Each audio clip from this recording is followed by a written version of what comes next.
Hello, and welcome back to the Shakey Sonnet Show. I am Tootight Lautrec, the drag laureate of the Sonnetarium, and here we are once again in the Sonnetarium at the bottom of the down staircase in the permanently sequestered remainders section of an unnamed local library which may or may not have two unadorned and fresh-faced lions couchant on the front steps who need no false painting to show how truly magnificent they actually are. And today, in keeping with that, we look at a painterly set of poems in the Rival Poet series, Sonnets 82 and 83. They're plain-spoken, clear, not tarted up in any way, unlike some of those other poets might like to do, because the young beloved in these sonnets needs no fakery, and neither do the sonnets that describe the beauty therein. So the style of sonnets 82 and 83 matches their substance. They're both poems about true words versus strained touches of poesy, tarted up painting with flowery words versus simple, silent, or at least somewhat subdued admiration by the narrator.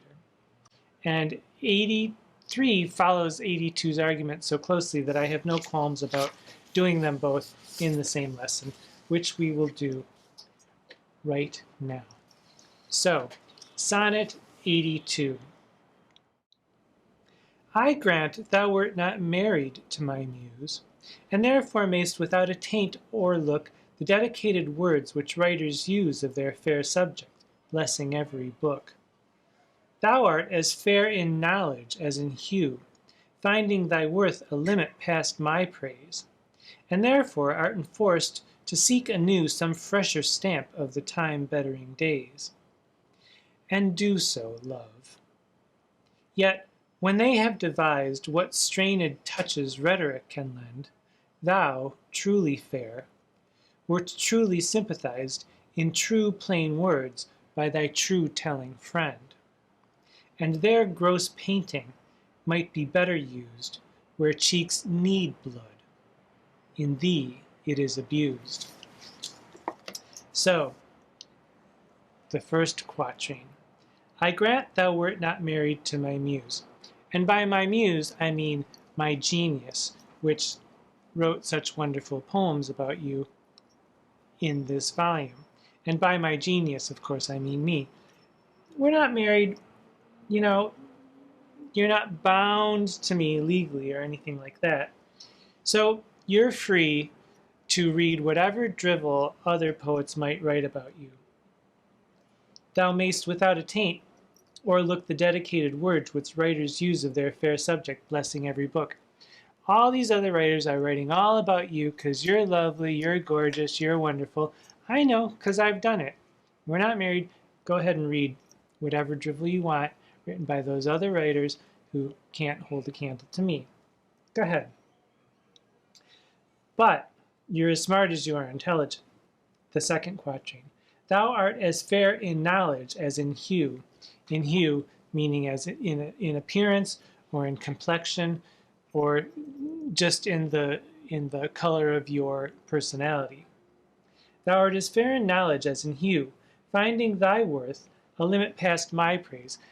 Even nobody can distill your beauty and intelligence into mere words, not even me. Your beauty is beyond language. And therefore art enforced to seek anew some fresher stamp of the time-better days. Even I can't really convey the beauty of you in words, so of course you want to seek greener pastures, younger quills, maybe bigger boats, as we've seen in the last two sonnets. Someone who maybe you think can do you justice that I can't do for you. Go ahead, go read about yourself. Then come back to me and we'll talk about all this fancy schmancy styling, new styles and new words. You go ahead and see what happens. Do so, love, the third quatrain. Yet when they have devised, and here it's they is a plural, so possibly there's one other rival, there may be two other rivals, there may be 10 other rivals. Do so, love, yet when they have devised what strained touches rhetoric can lend, however purple their poesy can get, when they have devised what strained touches rhetoric can lend, thou, truly fair, wert truly sympathized in true plain words by thy true telling friend. Well, that's a lot of truths there. Truly fair, truly sympathized, true plain words by thy true telling friend. And by true telling friend, of course, I mean me. Once you look at what these other people may have written about you and you see the cliched, overdone language that they use, you'll see that my simple, plain words extolling your beauty are really a little bit better than anything they could do, because you don't need all of that. Fancy words to describe lovely you? No. No way. Better to put makeup on a corpse than to put fancy words to describe you. You're alive, you're vibrant, you're tight, you're taut, you're strong. You don't need this false flattery. Their gross painting might be better used where cheeks need blood. In thee it is abused. And here, once again, we get this idea that there's an undertaker around the corner who's putting makeup all over pale, dead, ugly people. And you don't need any of that. And so 83 continues right along with that idea, comparing purple poesy to painting of an ugly person or an old person or a dead person. But we all know that pretty people don't need makeup. I guess. I've heard. I don't really know. I'll get back to you on that. So, 83. Let's get into 83. Oh, which, of course, I have done a lip sync of. I have a, I forget what album it's from. If I can find it, I'll put it in the show notes. But Imelda Staunton did a lovely spoken word version of Sonnet 83, and I did a lip sync to that, which I will link below. Sonnet 83. I never saw that you did painting need, and therefore to your fair no painting set. I found, or thought I found, you did exceed the barren tender of a poet's debt. And therefore have I slept in your report, that you yourself, being extant, well might show how far a modern quill doth come too short. Speaking of worth, what worth in you doth grow? This silence for my sin you did impute, which shall be most my glory being dumb. For I impair not beauty, being mute, when others would give life and bring a tune. There lives more life in one of your fair eyes than both your poets can in praise devise. So it looks like we've got a little bit of quill envy going on here again. The first quatrain, I never saw that you did painting need. Well, this is just a reiteration of what has been said in Sonnet 82. You don't need to be tarted up. Because I saw that you didn't need any fancy words, I didn't use fancy words. Therefore to your fair, no painting set. I didn't set out to paint you in glorious words, because you don't need that. I found, or thought I found, you did exceed the barren tender of a poet's debt. So the barren tender of a poet's debt, of course that's financial language, as in legal tender, but I also find this term to be the barren tender of a poet like some other poet, some cold tendernesses, some cold romance from another poet. You don't need those, because you've got all you need with my plain words, and of course me, my brilliance, and everything else that I might give you, regardless of how my quill's been working lately. So in the second quatrain, therefore have I slept in your report, that you yourself, being extant, well might show. Therefore I've been quiet, I've been subdued, except for, that series of 154 sonnets that I wrote, all love sonnets, mostly about you. Except for that, I've been mostly silent. You yourself, being extant, being alive, well might show how far a modern quill doth come too short. And these modern quills with their newfangled words and their newfangled styles and their big, huge quills, la-di-da-di-da, they still come too short when it comes to praising you, because nobody can do you the justice that you deserve.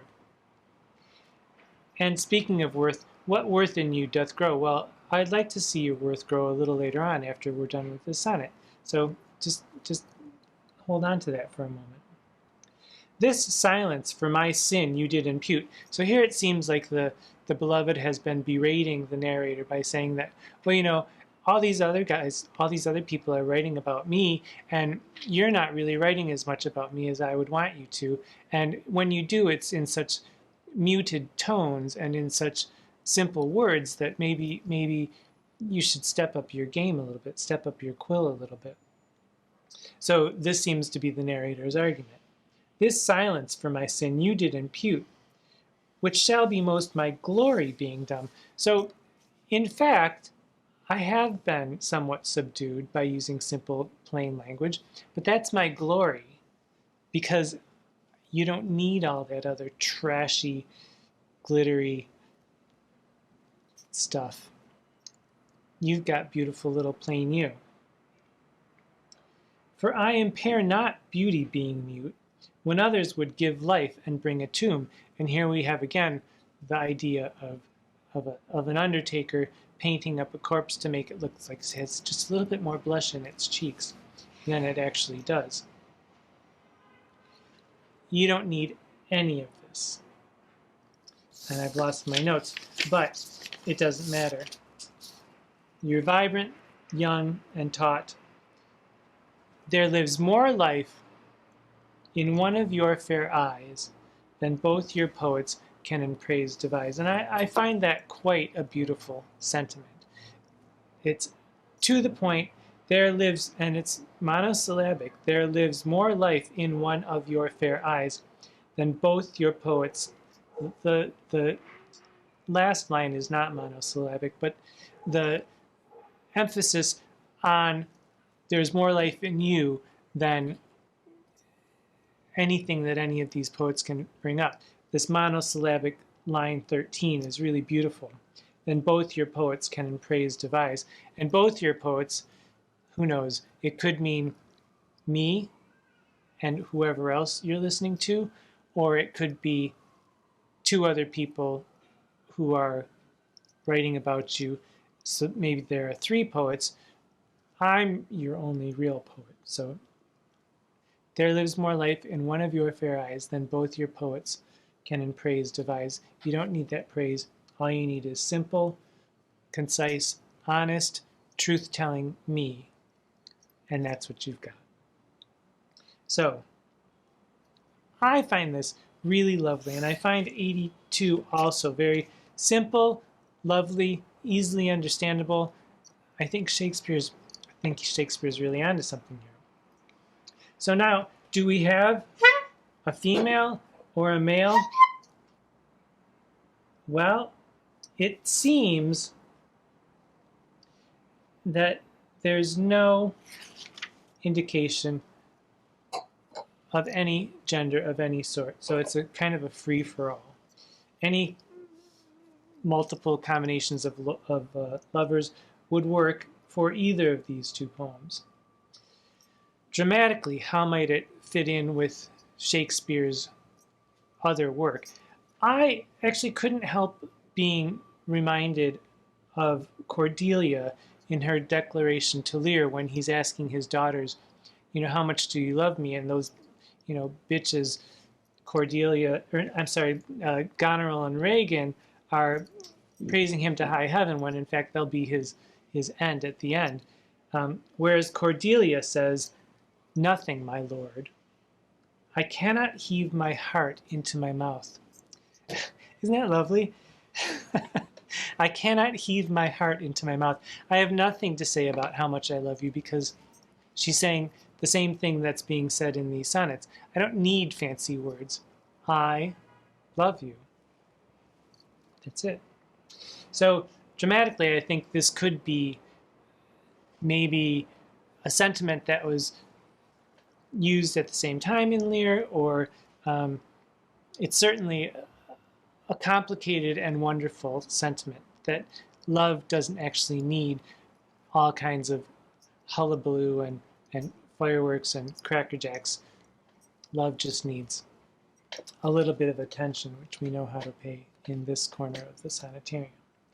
So these two sonnets, 82 and 83, I think gives the side-eye to all that fancy pants foppery of the newfangled styles of writing, which may have been going on in Shakespeare's time, or it could just be a fictional device that he uses in these rival poet sonnets.